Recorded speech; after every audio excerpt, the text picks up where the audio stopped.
Hi, I'm Pam, and I'm here to talk about video games. 2021 is almost over. There were a number of games I was really anticipating this year. Some delighted, some disappointed, and some just didn't release at all. This video is not about the worst games I played this year, but rather the ones I had high expectations for that sadly weren't met.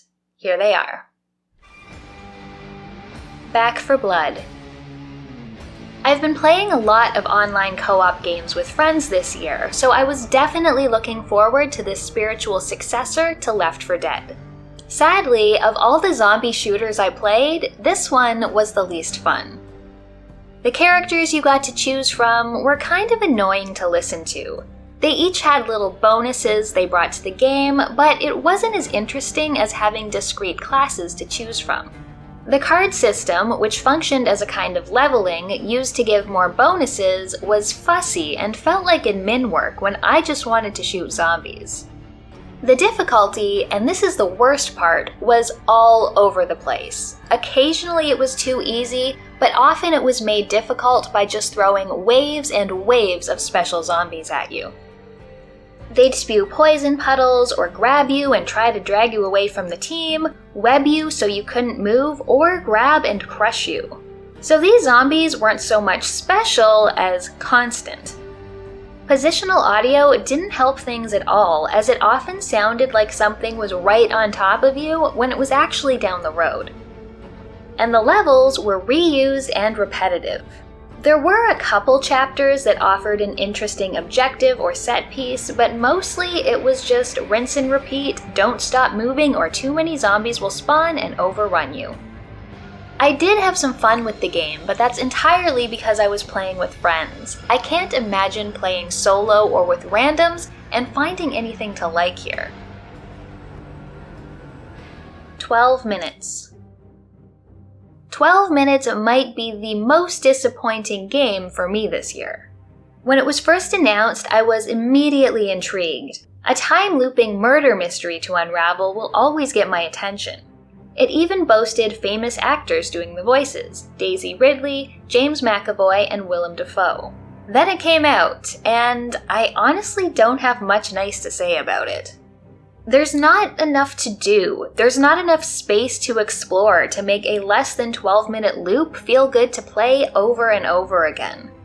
The puzzles are frustrating with very specific solutions, so I was repeating things more than I liked. Everything in this game feels false. The layout of the small apartment you'll be spending all your time in, the behavior of the characters, the way they talk over or interrupt each other, your partner making you dessert in a mug of water when you come home from work but no dinner? There are reasons for this, I guess, but not good ones. The reveal at the game's ending is unsatisfying and accompanied by some really weird and troublesome decisions for you to make. The highly advertised voice performances are okay, but not very well put together. As the main character, you watch your wife get strangled to death, or maybe even kill her yourself. When the loop restarts, your voice shakes for a line or two, then everything's back to normal. It's like there weren't enough line reads recorded, so the emotion is never quite right.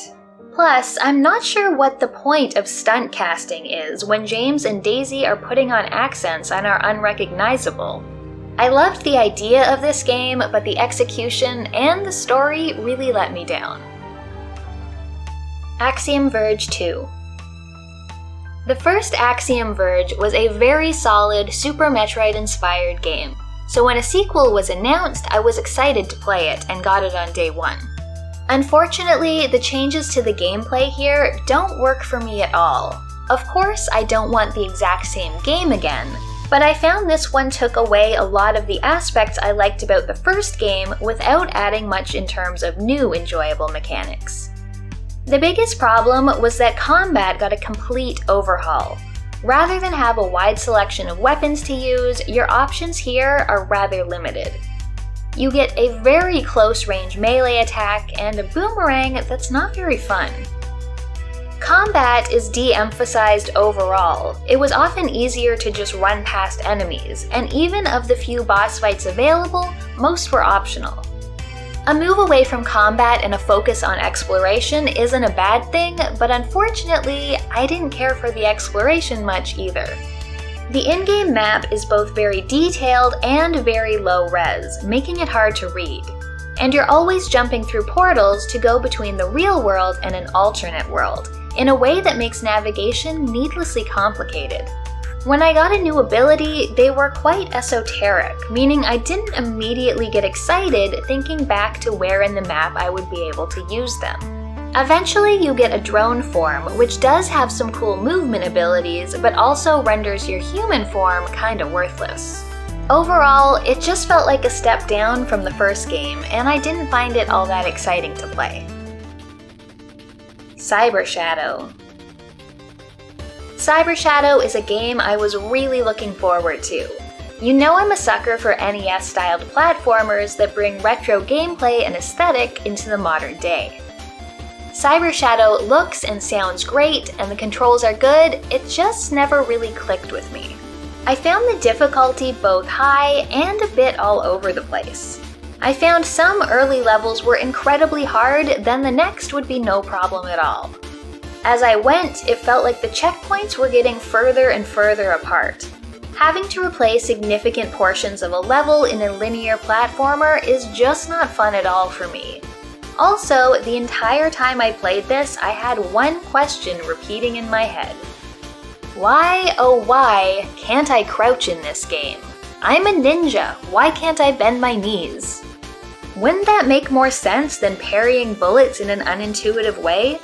Not being able to duck actually felt bad. I think I got to somewhere in level 6 before deciding that I didn't really want to play anymore. Cyber Shadow is by no means a bad game, and I know a lot of people loved it, just the reward wasn't worth the frustration for me compared to the types of difficult games that I enjoy. Werewolf the Apocalypse Earthblood. A ton of games based on the World of Darkness tabletop RPG have been announced over the last few years. The ones that have come out so far have mostly been visual novels, and while I enjoy those, I was looking forward to something a little juicier. Bloodlines 2 seems to be a lost cause, but Werewolf the Apocalypse Earthblood caught my attention. Instead of vampire politics, we'd get Geru of different tribes and auspices, fighting to maintain the Earth against human urbanization as well as paranormal forces. But while Earthblood billed itself as an action RPG, there was no role-playing to be had here. This was an action and occasional stealth game through and through. And while it was satisfying to turn into a wolf, rip through your enemies and throw them across the room, it did get old fast. Through the majority of the game, you went through a series of very similar looking hallways to get to very similar looking combat rooms. The enemy AI during stealth was pretty dumb, the enemy types were few, and mostly they behaved the same.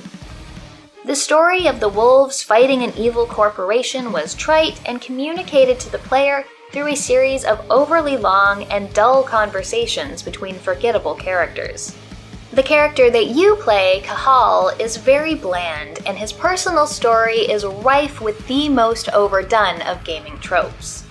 Aside from talent points, as I said, there's no role-playing here. I can only remember one decision right at the end of the game that would impact your story in any way. I was looking for a World of Darkness game that upped the action a little bit, but not at the expense of any interesting story or character choices. Metroid Dread. When this game was announced for real earlier this year, I immediately had some expectations in mind. I hoped for an alien planet to explore that invoked feelings of isolation and wonder. I expected a moveset that gradually made Samus more powerful and lots of exciting boss fights, and hoped for great feeling controls. I got about half of this. Samus does control really well. Her moveset, especially the new dash, is wonderful, and it feels really good to play. Bosses are difficult and exciting, even if they do have a few too many little cutscenes and button mashy bits. The last few in particular are real highlights. But the map and the world, not so much. The map manages to be both convoluted and extremely linear. You're always having to take teleportals or trams between a number of discrete areas, which makes learning the map more difficult than it needs to be. But at the same time, paths are always closing off behind you. Sometimes you might use an ability to move a block which falls, blocking the path behind you. And other times, giant fire plants will just spring up out of nowhere, which is really quite stupid. There are a couple standout areas in the game, but most look generic and lack character. And I don't even want to talk about the Emmys, which only brought dread in the form of annoyance.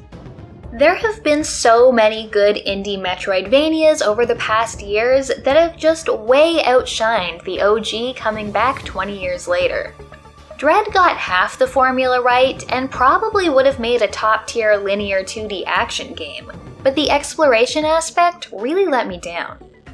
Also, I have to mention the complete lack of accessibility or any options offered to the player. No button remapping, no sound level adjustments, no option to turn off the button mashing or holding parts, nada. It's 2021. Time to get up to speed, Nintendo. So those were the games from 2021 that unfortunately disappointed me. Let me know in the comments if there were any games that didn't live up to your expectations or you thought could just be better. And be sure to tune in about a week or so when I will have my top 10 games of the year, as well as maybe some honorable mentions to share with you. If you can't get enough of me being disappointed, check out my list from last year, or another of my videos. I have a Patreon if you want to support the channel. Thanks for watching, and I'll see you next time.